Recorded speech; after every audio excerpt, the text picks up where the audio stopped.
It starts with having an objective and a desired outcome. 7 Habits of Highly Effective People. Boom. Yeah. Like, it's hard to be consistent when you're not sure what the point is. What's the point of this anyway?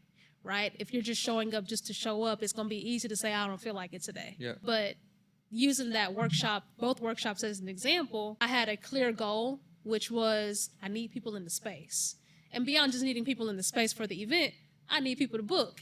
Yeah. So at the end of the day, my bottom line was a good reason to keep showing up. Yeah. But that gets me to my question for you.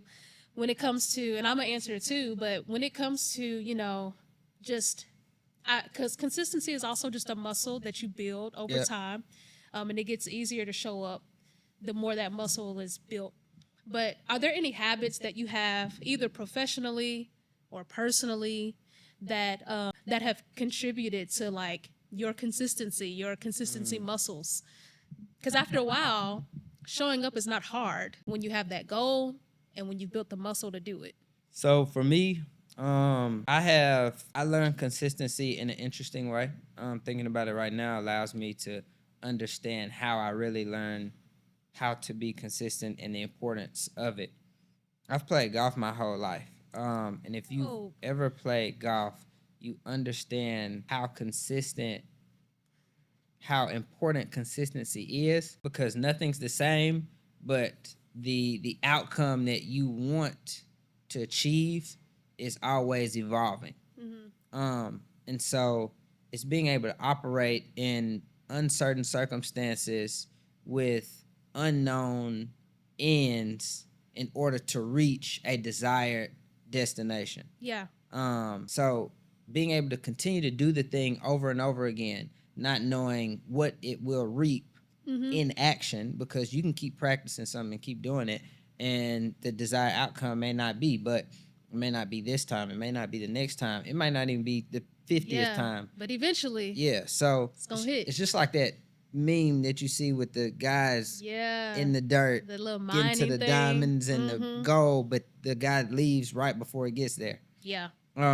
So keep doing it. And the things that I've done is, so in college, my friend she did paintings for all of our friends, and just looking at how things have stacked throughout life for me, I told her to put on mine, keep working. Well, keep working is a structure of consistency. Like, you got to keep doing the thing. And so for me, it's just keep going. Like, there's nothing you can do about the circumstances or anything that you can't tangibly fix or change. So keep doing what you can do, and all the rest will take care of itself, because you did your part. So when you play in golf, is there a specific thing that you had to learn how to do over and over and over and over again, regardless of the situation? So like, I don't know that much about golf, but I've been to Top Golf like once, and I feel like I would be good at it if I tried. But you get that out, and then we'll do a Top Golf trip. okay, Yeah, I'm down. Yeah. So is there like a specific, when you're learning, like, because there's a certain way you have to swing. Yeah. There's a certain way, like, what was the thing that helped you? If there's one thing that you can tangibly point to that said, like, I did this thing so many times that I know what it is to show up. Patience. Yeah. Patience. It has nothing to do with the actuality of the task. It's the mental part. You have to have patience. Yeah. To start from somewhere, to see where you want to go and where you can be, and then where you currently are. You got to realize that, hey, I'm not that now, but over time, if I keep doing, I will be. And I'm gonna run into hardships and trials, tribulations, and difficulties. But I have to be able to say, hey, that's still the goal. This is the process in order to reach the goal. Yeah. And if you're not okay with the process and the journey, you won't be able to reach the goal, because you weren't patient enough to go through the learning phases to get there. So especially in golf, it was me patience. When I was younger, I knew my patience wasn't good now, because I would get upset about things that I've done over and over again, but it didn't work out in action. Like, I need to perform right now, and I didn't. And so my lack of patience and maturity, that showed as I got older, and understood that and developed, it was like, oh, well, I know that this moment doesn't define the total goal. Yeah. So let me regroup and do what's necessary to get to where I need to be. And over time, it just, that literally, me understanding that subconsciously, because I definitely understood it subconsciously before I did consciously. My coping mechanism was to go practice more. Mm-hmm. So if I messed up here, it's like, all right, I already know what I'm practicing later today. It could just be one minor thing that Yeah. I did, but I understand that, hey, in order to improve this, or for this mistake to be a good mistake, because you can make good mistakes. What John Lewis say, good trouble.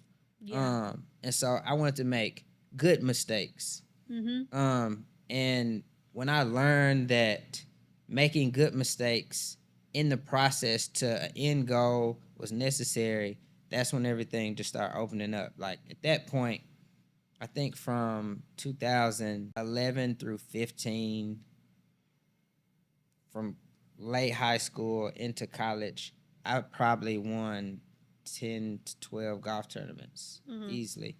And that is in between going to school, like being in school. Yeah. Like I'm only really playing in the summer because I'm not playing on a golf team. So it's like there are things that you have to learn and you got to take with the roll and the punches Yeah. based on your actual end goal and desire.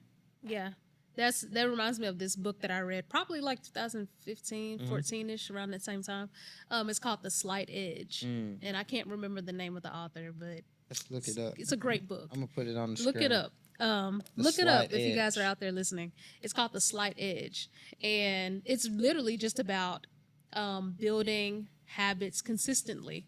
And there's nothing deep to it. But what you said was when you were talking about that subconscious mental shift, that was mine. I read this book called The Slight Edge, and it cemented in my mind the concept of doing small things. You may not see the direct impact right away, but it has a compounding effect.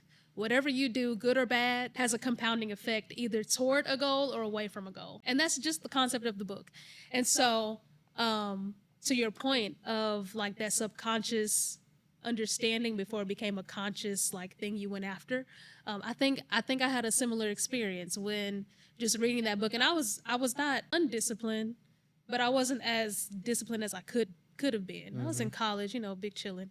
But, like I read that book and it changed everything for me in my mindset around consistency, around showing up, even in the small things. Like you said, like you go out and you practice and you may get one small thing wrong or, like the good mistake, but the next day or the next time you go out, you're going to be working on that one small thing because that one small thing might be the difference in making that whole or whatever, like winning that competition. But it had a compounding effect over time that led to the goal.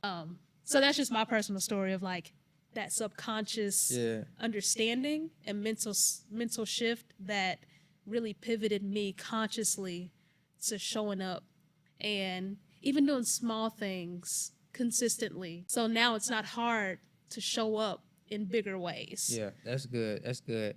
How would you really like transform that for creatives to say, hey, you want to be able to work with this company or make a feature film or do a brand shoot with this business,